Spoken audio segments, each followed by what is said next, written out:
All right, so let's review our midterm. That first question, we just wanted to find the slope between the 2 points. So equation for the slope, change in y over change in x. -6 minus 2 gives you your -8. -3 minus 3 gives you that -6. Reduce it, you get 4 over 3. Done. It's so much easier when the answer's all out. Part B, we want to find the equation of the line, and we want to put it into slope-intercept form. So first we need to utilize our point slope because we have 2 points on the line and we have a slope. I chose 3, 2, but if you chose -3, -6, you would get the same results in the end. Y minus y1, which was our 2, is equal to m, which is our 4 over 3, x minus x1, which is our 3. And then we simplified. I distributed that 4/3 to get 4/3 x minus 4. I brought the 2 over to the right-hand side so that I can combine -2 and 2 to get -2.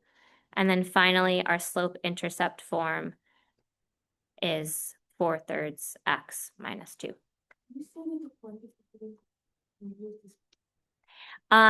You didn't have to use this method. You just needed to properly show your work to eventually get to here. Yeah.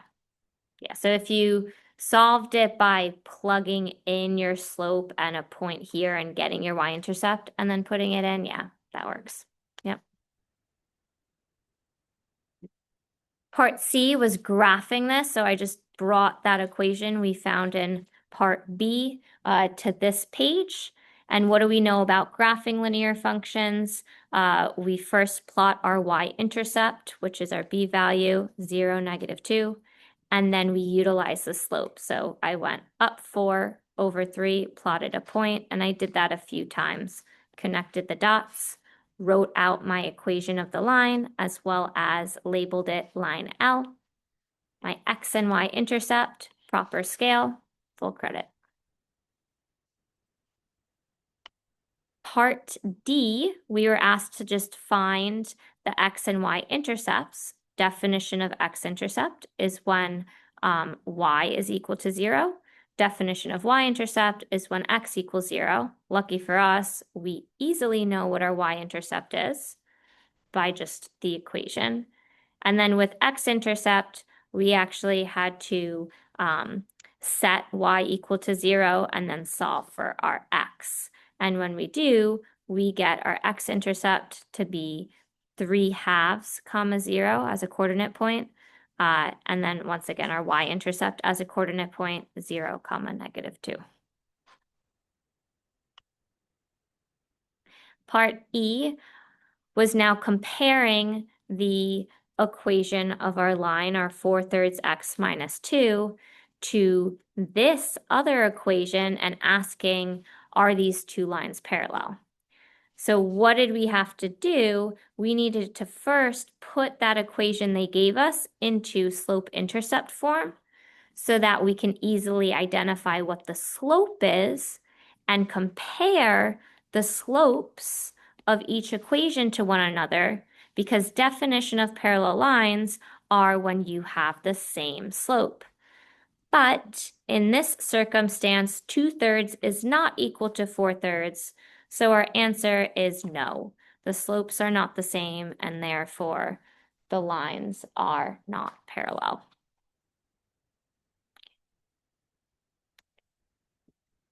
Question 2, we're asked to find the domain of this function.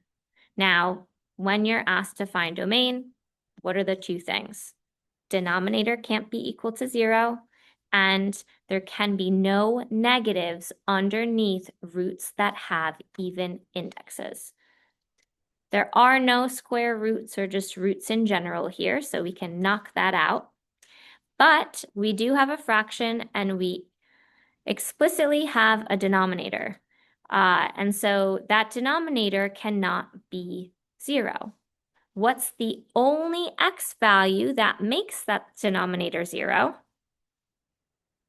-8, which means this is the only value that we restrict. So if we're including all other numbers in the real number system, we have an interval notation, -∞, comma, -8, soft bracket, because we're not including -8, union, another soft bracket, -8, comma, infinity, and we're done.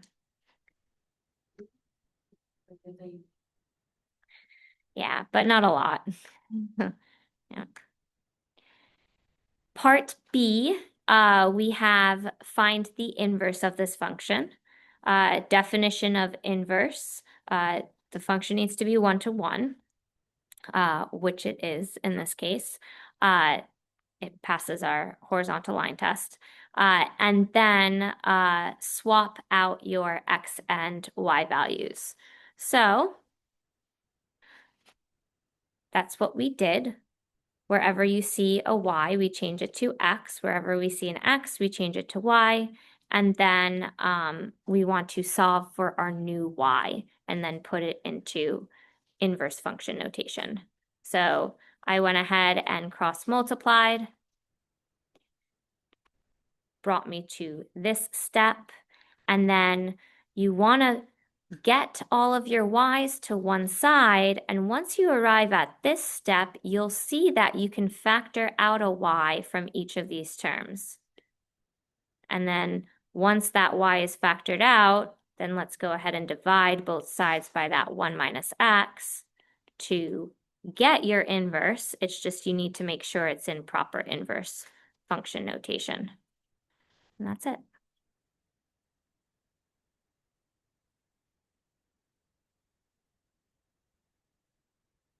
So we're asked to find the range of our original function and the domain of the inverse. So the range of the original function is the same as what? The domain of the inverse. And if we know that this is our inverse, the only restriction for our domain is x can't be equal to 1 because that makes the denominator 0. So from interval notation, it's just -∞ to 1 union 1 to infinity. And that is our range for our original function. Now, lucky for us, they also ask us to find the domain of the inverse, but the domain of the inverse is the same as what? Your range of your original, which, did I make a mistake here?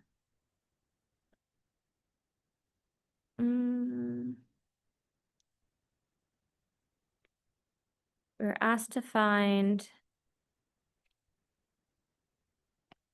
this is the range of the inverse.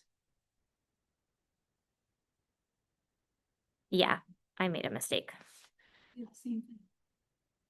It's the same thing, but remember, this is the original function, and so the original function's domain is the same as the inverse function's range, but they're asking for the inverse function's domain. So what we actually just have to do is we just have to find, yeah, exactly. Is that what you meant? They're just the same? Yeah, yeah, they're the same.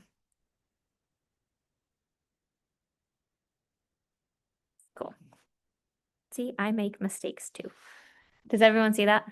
Yeah. Oh, really?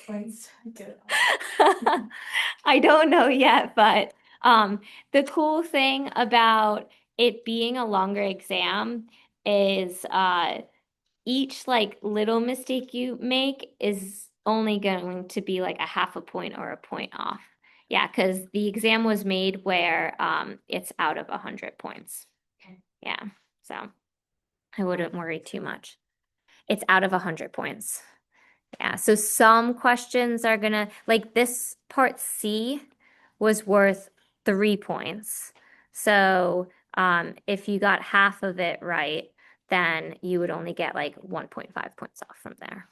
Yeah. Okay. Question 3 was just looking at the graph here. We're asked to find the domain of f and our domain. So our lowest possible x value is at -4. So we're including that. It's a hard bracket. And the highest possible x value is at +6. And it's also hard bracket because we're including it. And then we're asked to list the intervals on which f is decreasing, not where it's constant, where it's decreasing. So we have between -4 and -2, but notice how it concaves up here and then concaves down. So it's constant at that point. So we're not including that -2. And then it decreases between -2 and +2. And then finally, the last decrease is from our +3 to our +6. Was it 3? No, I was looking at the y value. X value, +5 to +6. So you just separate the decreasing intervals by commas. If you didn't put in the commas, I'll still give you credit for that. Wait, how is it still decreasing -2? Because they're both I feel like it's yeah, you're right. This is concave down and then this is a concave up. So yeah, you would have to do -2 to 0 and then 0 to 2. Good catch. I think when I was looking at it, this looked all. like I stopped at -2. Oh, this is all decreasing. Yeah, this is all decreasing. It looks like it goes, no, it doesn't. It's all decreasing. It's just concave down. So -2 to 0. And then 0 to 2. If we put 2 intervals, is 1 point different? I haven't checked the point system, but does it say how many points are on this? Yeah, if you put 2 of the 4, then you'll get 1 point. Yeah. Part C is just asking, is there a local max at x equals 5? Yes, there is. What is it? It's at r f of x is equal to 3. Or you could say f of 5 equals 3. Okay. Let's move on to question 4. Find the domain of each function. So we have even root index here, which means underneath has to be greater than or equal to 0. Interval notation, 1 to infinity. Done. Part B. Ooh, we have an odd root index, so we don't have to worry about that. But it's a fraction, and we have that denominator cannot be equal to 0. So x plus 2 doesn't equal 0, which means x can't be -2, but could be anything else. So we get in interval notation, -infinity, comma -2, union -2, comma infinity.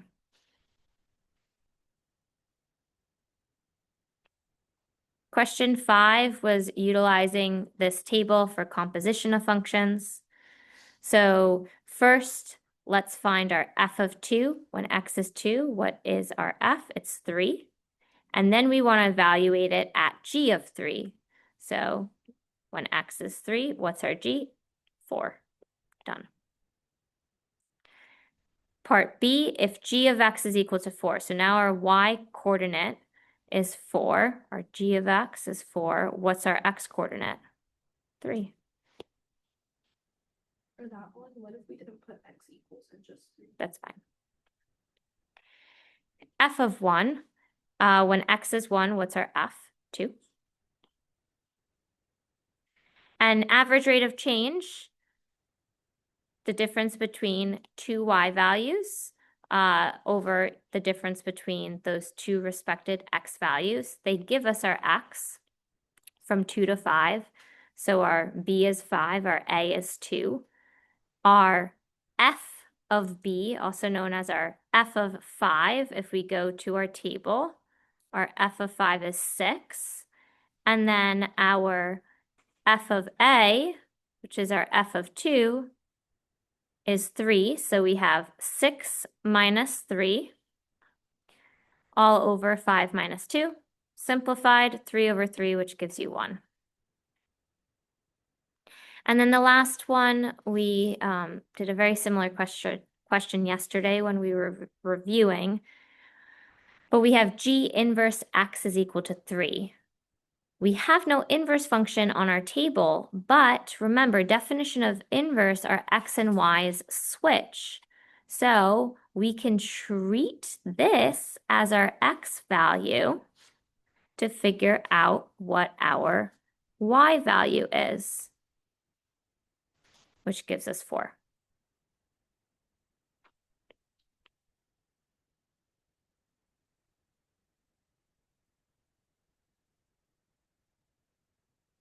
Question 6, standard form, even though it really should be called vertex form. That's how I was taught in school. This is like a really huge contradiction, like, or debate in the math department, and just online in general. A lot of like the textbooks have changed vertex form to standard form, which I just think is plain stupid. But then online, everything's still in that vertex form. And I don't know, my justification is vertex form, you can easily identify what your vertex of your quadratic function is, whereas standard form, you can easily identify your ABC. So, all right, so there are a few ways you could have solved this problem. Completing the square or using your axis of symmetry. I completed the square, and when I did, I used that whole special key, b over 2 squared, so that I added 1 to both sides, and I brought my constant 3 over to that right-hand side so that I could factor, aka complete the square. X minus 2 squared brought me into our final form of g of x is equal to, in parentheses, x minus 2 squared plus 2.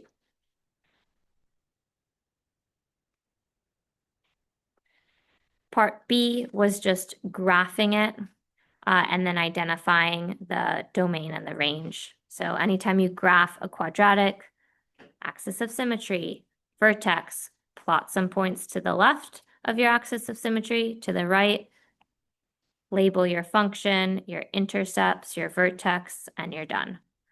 Notice we have no x-intercepts because our discriminant is negative. We're in the imaginary world there.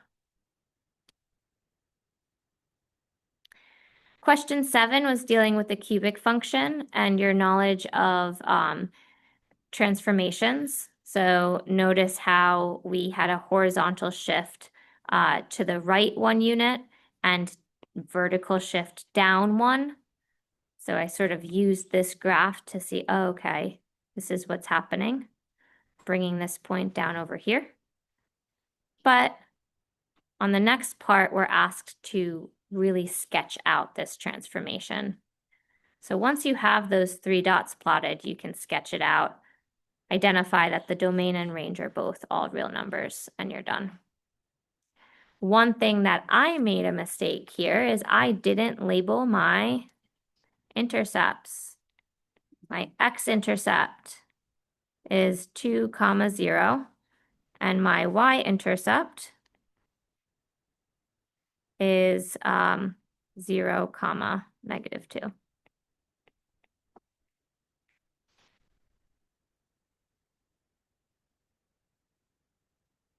Question 8, or piecewise function. All the values that were less than -1, less than -1, less than -1, we plug into that first question for first function. Greater than or equal to -1, we plug into that second function. And the whole, well, we want to also plug that into our first function because wholes mean that it's not being included at that point, but everything before that it is. So we want to know what it approaches. So that's why we use that first function. And then we just plot these onto our graph below, connect the dots, and then you're done. Should probably label this as our h of x. Domain was all real numbers here. Question 7, finding zeros. I used synthetic and the P's and Q's, but honestly, you should have just pulled out your greatest common factor. Pulled out x, you're left with x squared minus 2x minus 3. And then you can factor this into x minus 3x plus 1, which very easily gives you your 3 zeros at -1, 0, and 3. And then we're dealing with a cubic function where the leading coefficient is 1, so it's greater than 0.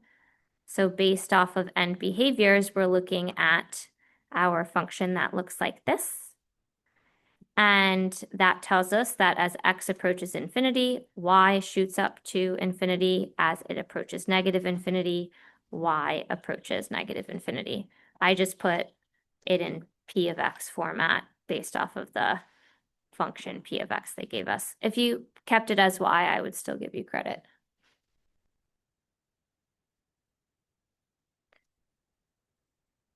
C was sketching out our p of x function. So again, plot your x-intercepts, and then you know that the sketch looked something like this. So just draw it out, and you're good.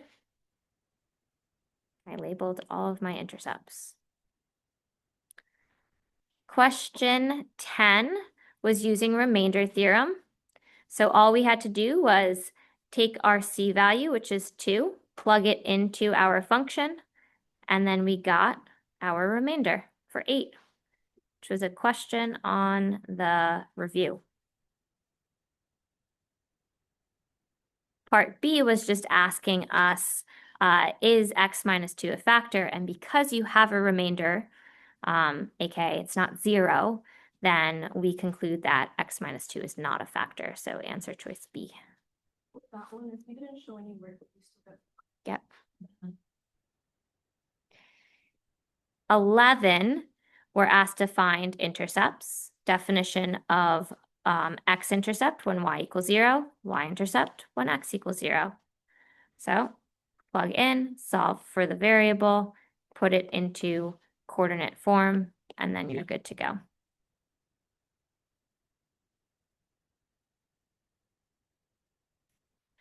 Question 12, you wanted to express our g of x in terms of the quotient and the remainder over the divisor. So use your long division. X minus 1 goes inside, and our x minus 2 goes on the outside, aka our divisor. And so x times what gives you x times what gives you x? That's just 1. Long division, we end up with subtracting an x minus 2, so we get our remainder to be 1, which means our quotient is 1, and then our r of x over d of x is 1 over x minus 2.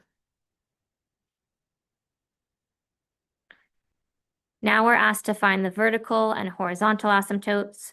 Remember vertical asymptotes, what makes it undefined? When x equals 2. Horizontal, you could have done the end behaviors, or what was the trick I taught you? The coefficients, or if the degrees are the same in the numerator and the denominator, just look at the division of the coefficients, 1 over 1. So a horizontal asymptote is 1. It's a trick. And then we are asked to graph this. So we put all of the information together. We plot our x and y intercept. We draw out our horizontal and vertical asymptotes. And then we can plot some additional points to get in these yellow guys here, which is just the reflection of what we had of our purple dots. And then we connect the dots, and there we have it. Remember, this is our parent function to 1 over x, which looks like this. And from here, we can identify the range is all values but 1. So here's our interval notation. Our domain are all of our values but 2.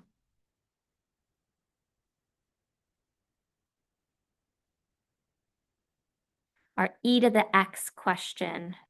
Remember, e to the x is just the undercusp of the lowercase letter e. That's the shape of it, but now we have a vertical shift up 2 units. So if you know that e to the x usually has a horizontal asymptote at y equals 0, then if you shift it up 2, our new horizontal asymptote is at y equals 2.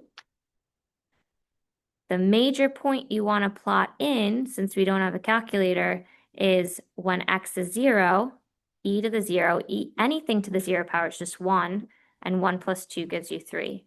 So coordinate point 0, 3. And then from there, you sketch it, you're done.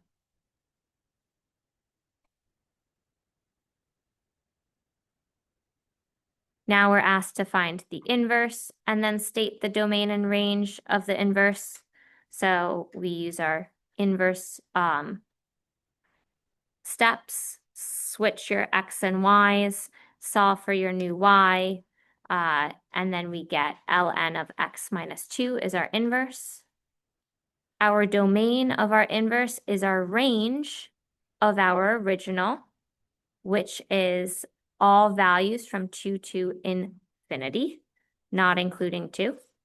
And our range of our inverse is our domain of our original, which is all real numbers.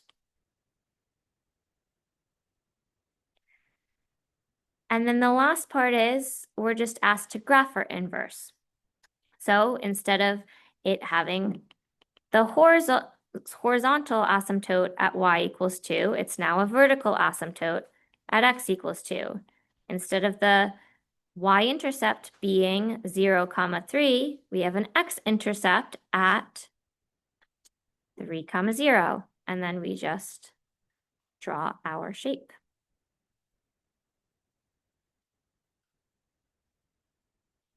(13) was the P's and Q's problem.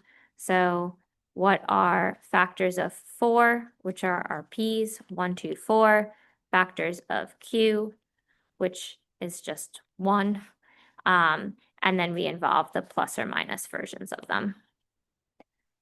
When you divide all of these by 1, it's just the same as the numerator. And then we're asked to find the zeros. So I always like to start off with 1 or -1, and then I go from there. And lucky for us, I was right on the first try. We got that remainder of 0. You just have to remember with synthetic division, you have that placeholder. So x cubed and then x squared. We have no x here, so we put in that placement of 0, and then we put in our constant, -4. Once you get one of the factors, then what you can do is you can solve for the remaining ones. We're left with x squared plus 4x plus 4. And so then that can easily be factored into x plus 2 and x plus 2. And so what are our final zeros? We have, I just want to make sure this is correct. It's actually, it should be x minus 1, right? Because our c value is 1. which means, yeah, I made a mistake here.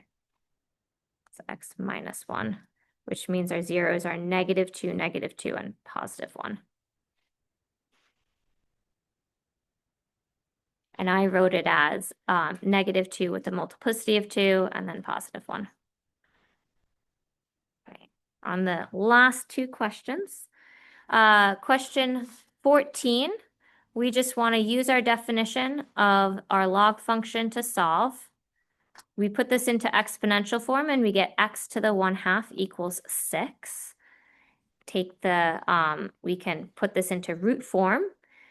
Square root of x is equal to 6, and then we square both sides to get our value of x to be 36, not 6. I think this is at the end where I was collecting the exams and then also like writing it in. And then question 15 was using your log definitions, your sum or difference, to expand it and make sure there's no exponents. So power rule brings the exponents in front, division is paired with subtraction, multiplication is paired with addition. So we end up with 14 times ln of x plus 15 times ln of y minus 4 times ln of z. Yeah, that concludes our